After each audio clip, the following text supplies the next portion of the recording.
Hey everyone, Anthony Fantano here, internet's busiest music nerd, and it's time for another weekly track roundup, where I go over what I felt were the best and the worst tracks of the week.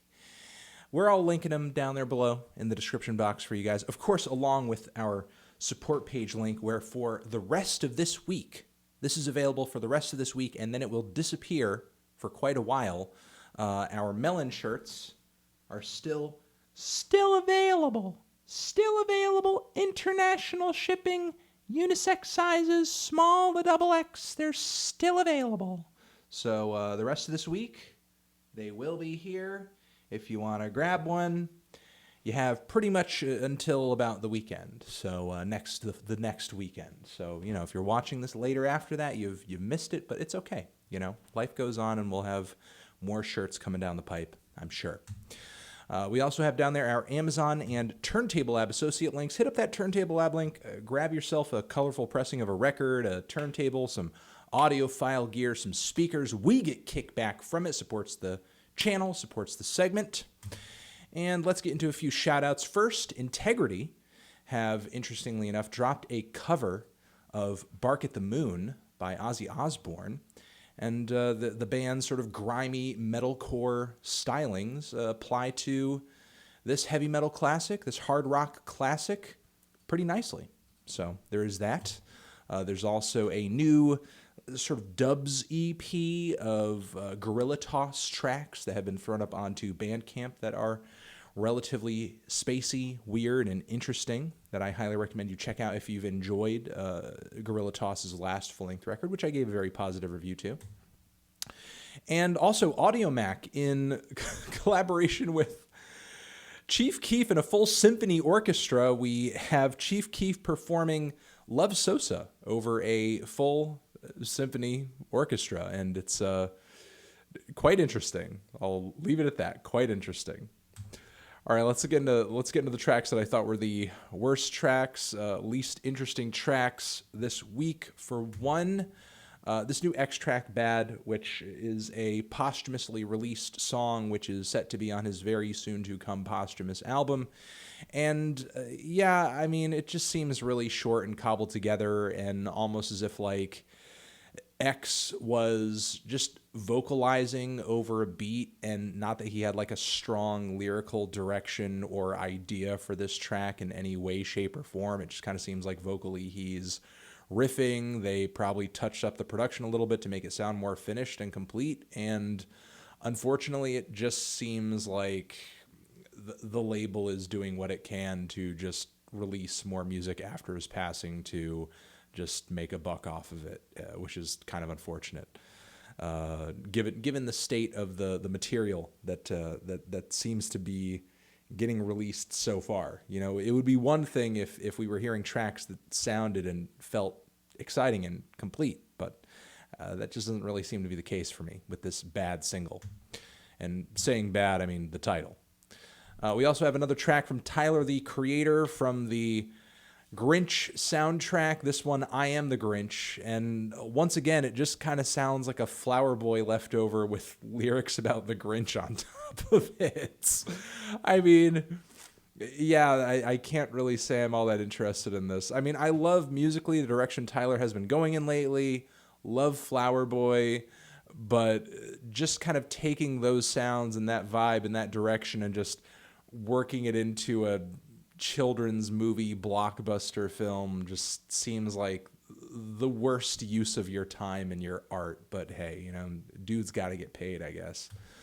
Moving on from there, not really caring all that much for this new Panda Bear single, the song Dolphin, which, yeah, I mean, there are some interesting ideas flowing throughout this track at the start. I do like some of the water drip samples. I do like some of the vocalizations on the track, but the vocals are incredibly upfront and naked, much more than you would expect from a Panda Bear track, and without the few layers of reverb and all the distance that usually sort of is sort of washed onto Panda Bear's voice. The vocals just sound really bad. They just don't sound good. They sound awkward. And the beat, I mean, as novel as some of the ideas in it are, like the water samples, they do get really annoying and stale after a while. And can't really say I care for this one all that much. And it makes me even less excited to hear this new full-length album, though I've never been known to love that much Animal Collective solo stuff anyway, so I digress. Moving on from there, Ice Cube, Arrest the President. Yeah, all I can really say is this track is trying too hard. It's trying way too hard. I mean, I understand the point and the urgency and the significance of the present of the present, but I feel like this track doesn't really bring us any closer to the goal of what it's seeking to spread the message about. It's just a kind of cringy and awkward mess. Unfortunately, despite the fact that I think the flows in the instrumental are not that bad, it's just really the messaging and the tone that's kind of obnoxious and difficult to swallow. Moving on from there, Ibibio Sound Machine with this new track titled Basquiat, which it really just kind of sounds like a totally unfinished and boring leftover from their last full-length LP. I just really don't know what to say about this track other than that it just seems like a really unfinished snippet, a very vague, completely unprogressed idea that shouldn't have seen the light of day until it got a bit more time, attention, development, structure, and I don't know, some kind of standout melody or something. It just kind of seems like a very bland bassline jam from this band who previously have made some really inventive and cutting edge takes on Afrobeat that I think are really cool. So hopefully future tracks are a lot better. Let's move into the songs that I thought were kind of meh. Weren't blowing me away, but certainly worth mentioning, certainly worth talking about. Kicking things off with Smino, new track Klink. Previously, I wasn't really all that huge on this Midwestern rapper, thought he kind of drowned in the influences of his contemporaries, specifically out of the Chicago area. Wasn't too crazy about that. However, this new track over here sees him being much more eccentric and out there in terms of his vocal delivery, his inflections, the flows are pretty speedy and nutty and strange. I don't think this track is one of his strongest songs, though, which is kind of what's holding me back from really loving it. There were some strong tunes off of his last full-length record, but personality-wise, they felt a little bland. However, if he continues down this road, I could certainly see a point at which he's combining this more adventurous sound and delivery and rap style with some better tunes, and hopefully that ends up being the case. Moving on from there, Smashing Pumpkins have a brand new track out from their forthcoming album. Knights of Malta is the title of this new track, and it's actually not too bad. Certainly not as disappointing as the previous Smashing Pumpkins track that the band had released. Truth be told, this song sounds a lot like something out of the Melancholy era. You know, it's not anything too refreshing or new for Smashing Pumpkins, but it sounds like a really nice piece of orchestral-backed, like alternative rock with a pretty passionate chorus, like Billy Corgan's vocals on the track a lot. It's just not really anything all that new or exciting conceptually. I don't think it's the best tune Billy's ever written or anything like that, but it's certainly a bit more interesting and exciting than I think some of the recent stuff he's been writing under the Smashing Pumpkins name. So it's cool to hear the band kind of reform almost in totality and get back to releasing some pretty decent music. So moving on from there, Mineral, the legendary emo band, has come out with their first song in about 20 years, and the title of the track is Aurora. Can't say I'm all that crazy about it. I mean, it does have an ambitious length and structure to it. There are some pretty huge and, I guess, emotionally gripping guitar passages on the track. But honestly, the song sounds a lot like a really lackluster Christian rock song, but the Christianity is like nowhere in sight, which is really odd. Typically, I feel like this sound comes with much preachier lyrics and much less twangy lead guitars. But yeah, didn't really care for the super clean aesthetic of it all that much. And obviously their older material is pretty great, but I'm hoping that they release something with, I don't know, a bit more anything to it than what they've just kind of put out. Not really digging the new Iceage track that much either. I mean, it's decent. It's got a good groove to it. It sounds low down. It sounds dirty. It sounds filthy.